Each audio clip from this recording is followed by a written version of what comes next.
Mount Olympus was not just a mountain, but a floating cloud, a secret island suspended high above the world. It drifted gently, untethered to the earth below, hidden from mortal eyes by veils of mist and sunlight. Legends whispered that only the gods could find their way here, to this ethereal realm where the sky itself seemed to cradle the land. The mountain's base was lost in a swirling sea of vapor, its peaks rising into the endless blue, unreachable by any mortal means. Each morning the sun painted the cloud mountain in soft pink and orange hues, transforming Olympus into a living canvas. The first rays of dawn would spill over the peaks, igniting the clouds in a gentle fire, and casting a warm glow that danced across the sky. The air shimmered with golden light, and the mountain seemed to pulse with life, as if it were breathing in the new day. Floating on the breeze, the dreamy music of Apollo's lyre filled the air. His melodies wove through the clouds, enchanting every corner of Olympus. The notes were delicate and bright, echoing off the cloud palaces and drifting down to the world below, where mortals sometimes heard faint strains in their dreams. The music was a gentle reminder that this was a place of wonder, where gods found inspiration and peace. At the very summit stood Zeus's palace, the largest and most magnificent of all. Crafted from swirling white and gold clouds, it gleamed in the morning light, silent and still, a monument to the king of the gods. Its grand halls and towering columns seemed to defy gravity, anchored only by the will of Zeus himself. From the palace's edge the gods could gaze down at the world below, a patchwork of tiny cities, winding rivers, and endless oceans, all appearing peaceful and distant from this lofty height. The view from Olympus was breathtaking. The earth stretched out like a living map, its troubles and triumphs reduced to mere patterns and colors. Here the gods could watch over mortals without being seen, their laughter and conversations echoing softly through the clouds. Today, Olympus was a sanctuary, a place for rest and quiet reflection. The usual bustle of divine activity was replaced by a gentle calm. The dawn light crept across the cloudscape, casting lazy shadows that stretched and shifted with the breeze. The air was cool and sweet, filled with the scent of rain and the promise of a peaceful day. The gods lingered in their palaces and gardens, savoring the rare tranquility. Even the winds seemed to hush, as if respecting the stillness that had settled over the mountain. Reclining on a billowing cloud, Zeus allowed himself a moment of true rest. He gazed out over his kingdom, content in the knowledge that, for now, the universe could wait. The gentle hum of Olympus lulled him toward sleep, and as he closed his eyes, the floating mountain drifted quietly through the sky, carrying the dreams of gods and the hopes of mortals alike. Zeus, the mighty king of the gods, was not looking particularly mighty this morning. Draped in a bathrobe that had seen better centuries, he looked less like the ruler of Olympus, and more like a grumpy grandpa who'd just been woken up from a nap he desperately needed. His hair, usually a symbol of power, was a wild, tangled mess, and his beard bristled in every direction, as if it too was rebelling against the day ahead. The regal aura was there, but it was buried under layers of sleepiness, and a distinct lack of enthusiasm for whatever divine duties awaited him. He shuffled across the vast, echoing marble floor of his palace, each step a reluctant journey. His slippers made a soft, scuffing sound, barely audible over the distant rumble of thunder that seemed to follow him wherever he went. As he yawned, the sound rolled through the halls like a storm cloud, a reminder that even gods have their off days. On Olympus, time was a suggestion, not a rule, especially for Zeus, who had long ago decided that schedules were for mortals. He paused at a towering window, gazing out over a sea of clouds that stretched endlessly below. The world, from up here, looked peaceful. Mortals going about their lives, storms brewing in the distance, the sun rising with a golden promise. For a moment, Zeus allowed himself to believe that everything was as it should be, but a nagging feeling tugged at the back of his mind, a sense that something was off, something important was missing from his morning routine. He patted the pockets of his bathrobe, searching for the familiar weight of something he couldn't quite remember. He glanced at his ornate bedside table, cluttered with the remnants of last night's ambrosia and a stack of unread scrolls. Nothing. He checked under a pillow, behind a golden lamp, even inside a decorative urn. Still nothing. The feeling of loss grew stronger, and with it, a rising sense of frustration. Suddenly, it hit him, a flash of memory as bright as the lightning he commanded. Of course, his lightning bolt, the very symbol of his power, his favorite toy, the thing that made him who he was. How could he have forgotten it? Without his bolt, he was just another old man in a bathrobe, not the god of thunder and ruler of the skies. The realization was both embarrassing and alarming. With a heavy sigh, Zeus slumped into a plush chair, feeling the weight of the day settle onto his shoulders. The search for his lightning bolt was about to begin, and he knew it would be anything but easy. For a king in a bathrobe, even the simplest tasks could feel like epic quests.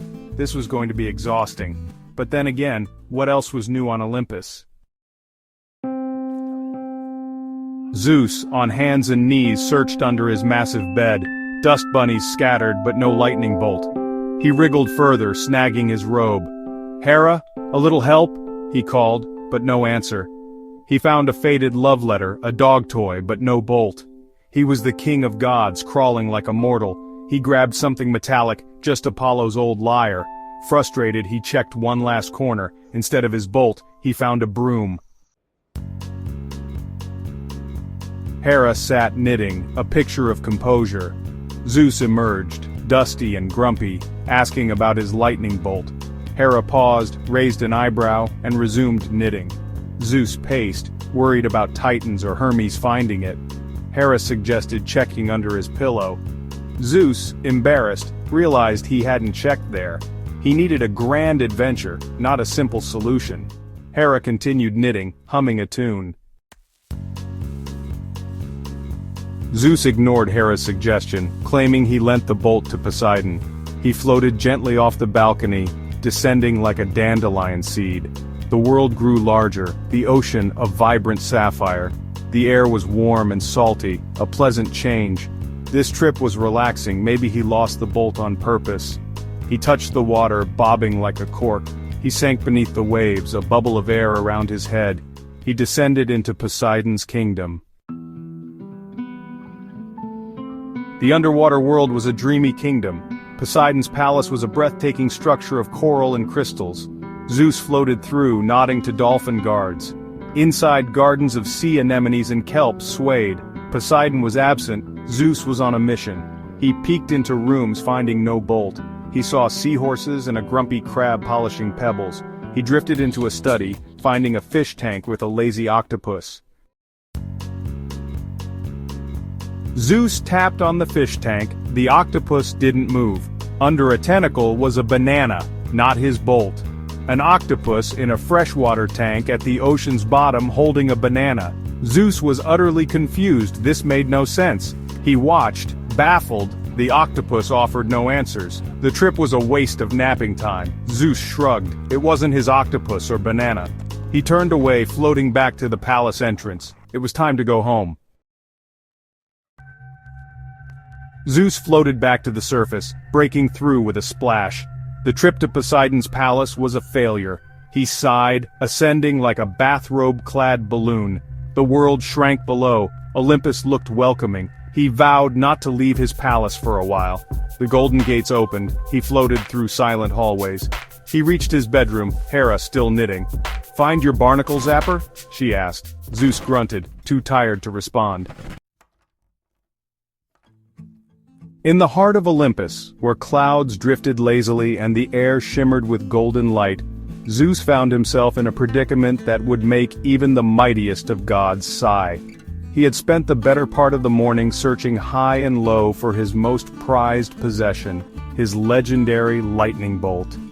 He checked the throne room, the grand halls, and even the gardens where the nymphs giggled behind marble columns.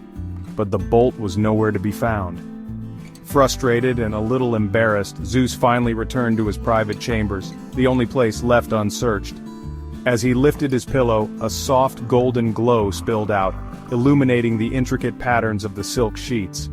There it was, his lightning bolt, humming gently, as if it had been napping too. The bolt's energy pulsed quietly, filling the room with a warmth that felt almost alive, like a purring cat curled up beside him. Zeus couldn't help but chuckle at the absurdity of it all. All that searching, and the answer had been right under his nose, or rather, under his pillow, the entire time.